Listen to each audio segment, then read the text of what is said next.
Hi అండి, అందరికీ నమస్తే. Welcome to Ajayan garden. మన ఛానల్ని ఎవరైనా ఫస్ట్ టైం కనుక చూసినట్లయితే ప్లీజ్ లైక్ చేయండి, ప్లీజ్ సబ్స్క్రైబ్ చేసుకోండి, ప్లీజ్ సపోర్ట్ చేయండి ఫ్రెండ్స్.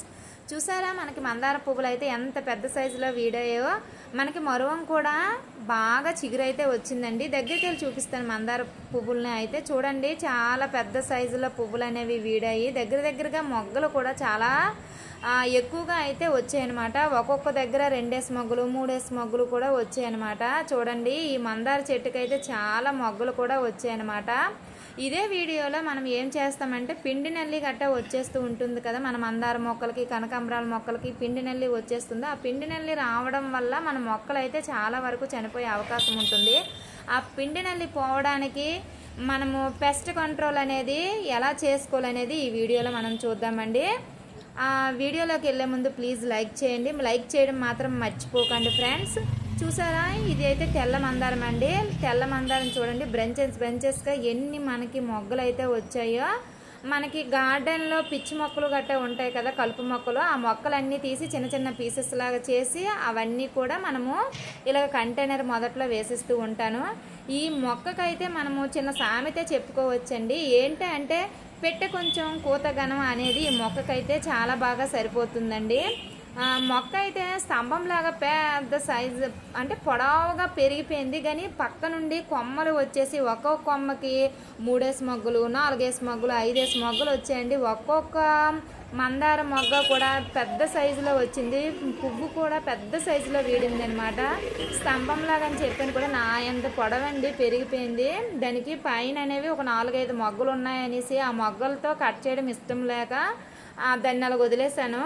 మొత్తం మొగ్గలన్నీ వీడిన తర్వాత సగానికైతే కట్ చేసుకుంటే మనకి మొక్క అనేది గుబురుగా పెరుగుతుంది అనమాట.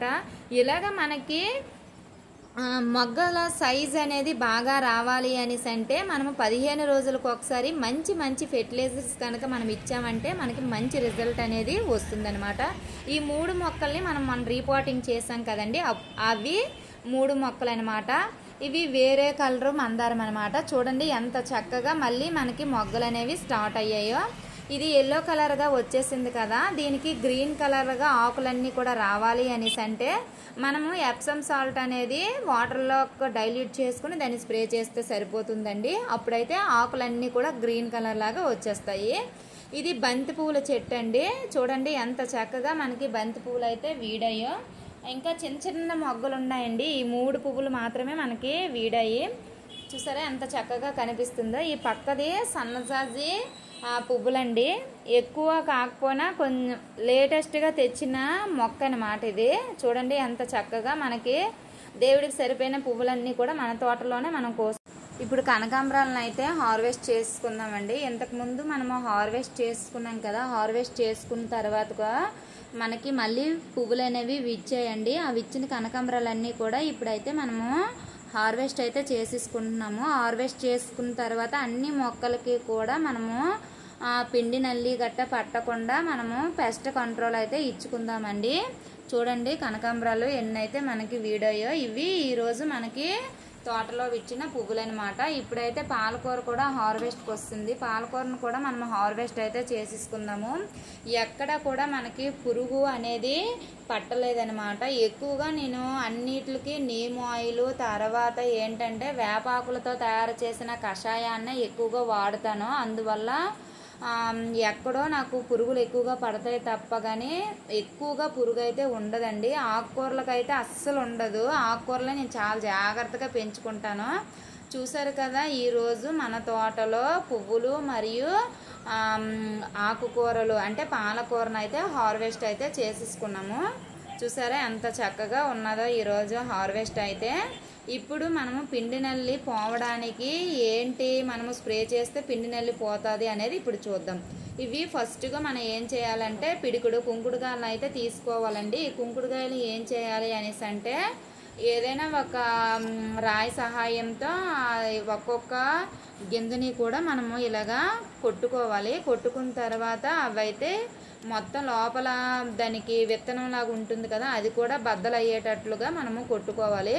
మొత్తం అన్నీ కూడా కొట్టుకొని ఒక గిన్నెలో అయితే వేసి వేడి నీళ్ళు అయినా పర్వాలేదు, చల్ల నీళ్ళు అయినా పర్వాలేదన్నమాట. అవన్నీ అందులో వేసి ఆ వాటర్తో దాన్ని అయితే ఒక అరగంట సేపు నానబెట్టాలి. ఆ అరగంట సేపు నానేలోపు ఇప్పుడు దీన్ని మనం తయారు చేసుకుందాము.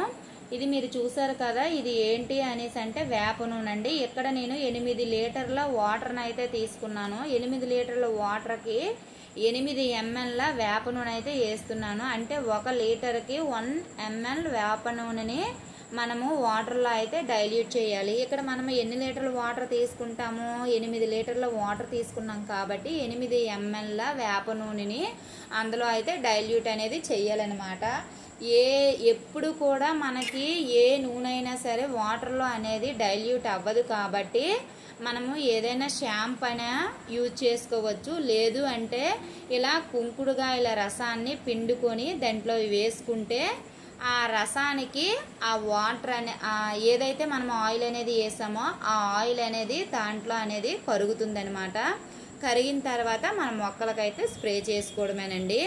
ఇలాగా మనము అరగంట సేపు నానబెట్టాం కాబట్టి ఆ నానబెట్టిన తర్వాత ఇలాగ చేత్తో అయితే మెత్తగా పిసుకున్నాం అనుకోండి. పిసుక్కుంటే ఏదైతే లోపల గుజ్జు అనేది ఉందో ఆ గుజ్జంతా కూడా బయటికి వచ్చేస్తుంది. ఇలా నురగలాగా పైకి తేలుతుంది అనమాట. ఆ నురగంతా కూడా మనము వడకట్టుకోవాలి. కొంచెం ఎక్కువైనా ఏం ప్రాబ్లం లేదండి, ఇది న్యాచురల్ కాబట్టి మనము వేసుకోవచ్చు. మీ దగ్గర కుంకుడుకాయలు లేకపోతే షాంపూ యూజ్ చేసుకోండి. ఏ షాంపూ అయినా పర్వాలేదు, షాంపూ యూజ్ చేసుకుంటే ఒక షాంపూ అయితే సరిపోతుంది. మనకి ఎక్కువ షాంపూ కాకుండా 2-3 షాంపులు వేసేయకండి, ఒక్క షాంపూ అయితే సరిపోతుంది. లేదు అంటే షాంపూ సగమైనా సరిపోతుంది. మీ దగ్గర కుంకుడుకాయలు తీసుకుంటే చాలా మంచిదనమాట. కుంకుడుకాయలు లేకపోతే షాంపూ తీసుకోండి. తీసుకున్న తర్వాత దాంట్లో మొత్తం అంతా కూడా పిండేయాలి. పిండేసిన తర్వాత దానిపైన కప్పు అనేది మనమైతే క్లోజ్ చేసేస్తున్నాము. క్లోజ్ చేసిన తర్వాత మన మొక్కలకైతే స్ప్రే చేసేసుకోవడమేనండి. ఇలా గనక మనం 15 రోజులకు ఒకసారి పిండి నల్లి ఉన్నా లేకపోయినా కూడా ఇలా స్ప్రే చేసుకుంటే ఏ పురుగు కూడా మ్యాక్సిమం చెట్టు మొదటకైనా సరే చెట్టు ఆకుల పైన అయినా సరే అస్సలు ఉండదనమాట, పోతుంది. నేను ఎక్కువగా ఇలాగే చేస్తూ ఉంటాను. ఒకవేళ దీంతో 15 రోజులకు ఒకసారి మనం స్ప్రే చేస్తాం కాబట్టి ఎప్పుడు ఇదే స్ప్రే చేస్తే అది పోదు కాబట్టి అప్పుడు పచ్చిమిరపకాయలు తర్వాత అల్లము ఇలాంటివి స్ప్రే చేస్తూ ఉంటానన్నమాట. ఇది గోంగూర చిన్న చిన్న మొక్కలు వచ్చాయి. ఆ మొక్కలకు కూడా పిండి నల్లి చూడండి ఎంతగా పట్టేసిందో. ఇలాగ మనము స్ప్రే చేసుకోవాలన్నమాట. ఒక చేత్తో వీడియో తీస్తూ ఒక చేత్తో నేనే స్ప్రే చేస్తున్నాను కాబట్టి అది పోవటం లేదు, అంటే పోయినట్టు మీకు కనిపించటం లేదనమాట. మీరు అది ఏదైతే స్ప్రే ఉందో ఆ స్ప్రేని కొంచెం మనము సెట్ చేసుకొని స్పీడ్గా కొట్టాము అనేసి అంటే ఖచ్చితంగా పోతుందండి. మీరు ట్రై చేయండి. ఆ తర్వాత నేను ఒక వారం రోజుల తర్వాత మీకు చూపిస్తాను అనమాట అది పోయిందా లేదనేది కూడా. ఆ పక్కన కనకాంబరాల మొక్కలు ఉన్నాయి, ఆ కనకాంబరాల మొక్కలకు కూడా పట్టేసింది, చూపిస్తానండి.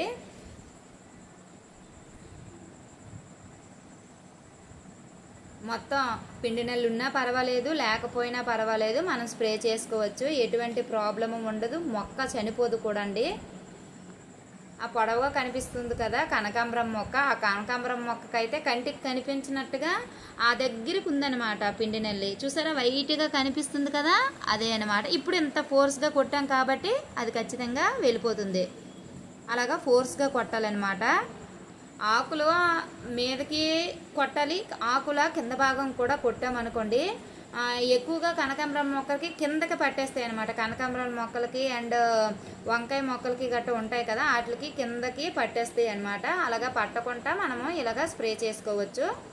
చూసారా ఇలాగా స్ప్రే చేసుకోవచ్చు అనమాట.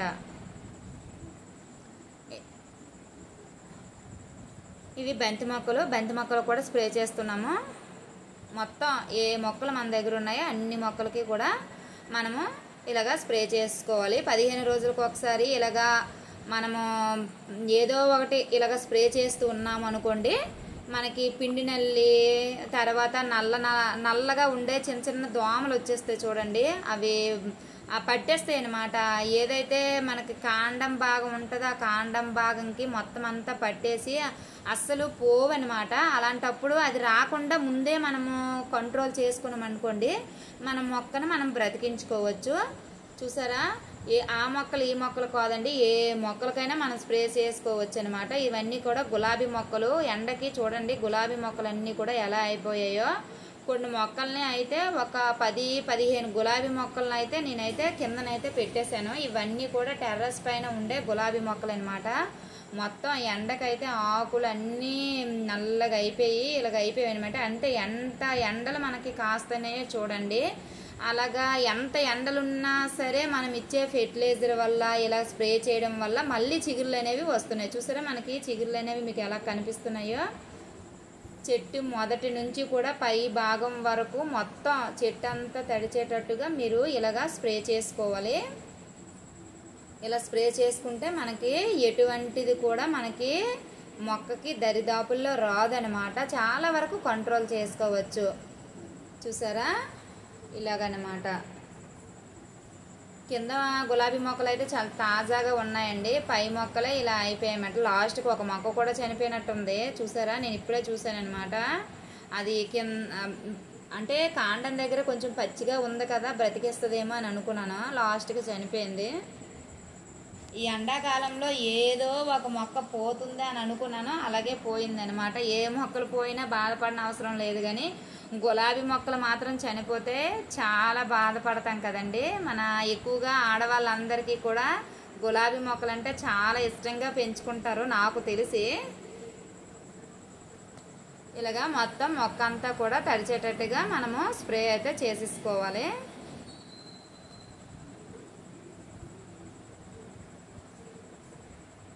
అక్కడ వంకాయ మొక్కలు కనిపిస్తున్నాయి కదా ఆకులు, వాటిలో కూడా స్ప్రే చేసేసుకున్నాను అనమాట.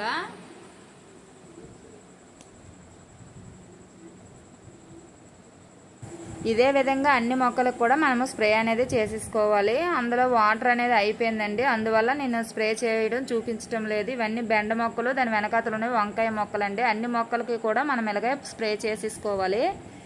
ఈ వీడియో మీకు నచ్చిందని అనుకుంటున్నానండి. ఒకవేళ ఈ వీడియో కనుక మీకు నచ్చినట్లయితే ప్లీజ్ లైక్ చేయండి, ప్లీజ్ సబ్స్క్రైబ్ చేయండి, ప్లీజ్ సపోర్ట్ చేయండి ఫ్రెండ్స్. చూసారా ఇలాగా మన మొక్కలను అయితే మనం కాపాడుకోవచ్చు.